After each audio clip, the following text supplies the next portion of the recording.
বাংলাদেশের নতুন উপদেষ্টারা নতুন আইন চালু করতেছে। মোবাইলের উপরে 57% ট্যাক্স বইতেছে, যেটা সারা পৃথিবীর আর অন্য কোনো দেশে নাই। একজন প্রবাসে থাকার পরে একবারও দেশে যাইতে পারে, ছুটিতেও যাইতে পারে। নিজের ব্যবহার করা মোবাইল, এই মোবাইলটা নাকি 2 মাসের বেশি সময় থাকলে রেজিস্ট্রেশনের মাধ্যমে এই সরকারের ট্যাক্স দিতে হইব। মামার বাড়ি আবদার পাইছেন আপনারা? আপনারা কি করতে চাইতেছেন? দেশটা কি চাইতেছেন আপনারা? আপনারা সরাসরি ঘোষণা দিয়া দেন যে বাংলাদেশের নাগরিক যা আছে যাওগা, না মইরা যাওগা, না হয় দেশের থেকে বাড়িয়ে যাওগা, জায়গা সম্পত্তি আমার নামে লিখতে যাওগা।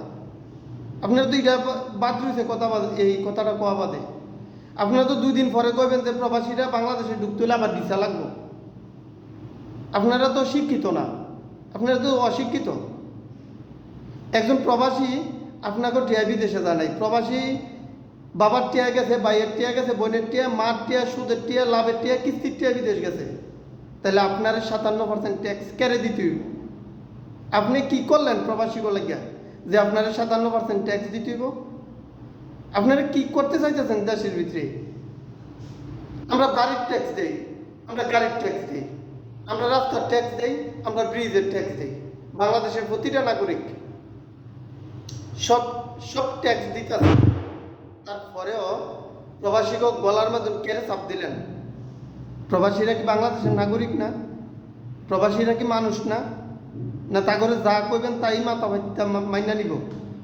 আপনারা কি করতে চাইতেছেন? দেশটা রাতারাতি ইউরোপ বানাবেন, নাকি আপনারা ইলন মাস্কের থেকেও বেশি ধনী হতে চাইতেছেন? কারণ আপনারা তো শিক্ষিত মানুষ, আপনারা বুঝেন। আপনারা হিসাব 50 পয়সার হিসাব পর্যন্ত আপনারা জানেন। 1.5 কোটি প্রবাসীর থেকে যদি এভারেজ 5,000 করে নেন, কত হাজার কোটি টিয়া? আপনারা কি করবেন? এই টিয়া কি করবেন? এই যে আমি যেই মোবাইলটাতে ভিডিও করতেছি, এই মোবাইলটা তো আমি এই দেশের থেকে কিনছি, এই দেশে অবশ্যই ট্যাক্স দিছি। তাহলে এই মোবাইলটা যদি আমি বাংলাদেশে লইয়া যাই, আমার দেশ, আমার মাতৃভূমি, আমার নিজের দেশ, আমার দেশে আমি আবার এই মোবাইলটার ট্যাক্স দিতে হইব। কত বড় হতভাগা আমরা, কত বড় নির্লজ্জ আমরা! আপনাকে যদি দেশ চালাইতে সমস্যা হয়, দেশে যদি সমস্যা থাকে, দেশ যদি দেউলিয়া হয়ে থাকে, দেশ যদি অর্থনৈতিকভাবে সমস্যা থাকে, তাহলে যেই এমপি মন্ত্রীরা টিয়া পাচার করছে তাকে বাড়ি করবেছেন, তাকে ব্যাংক অ্যাকাউন্ট জব্দ করেন, ওইগুলি দেশের কাজে ব্যবহার করেন। ওইটি তো করবেন না।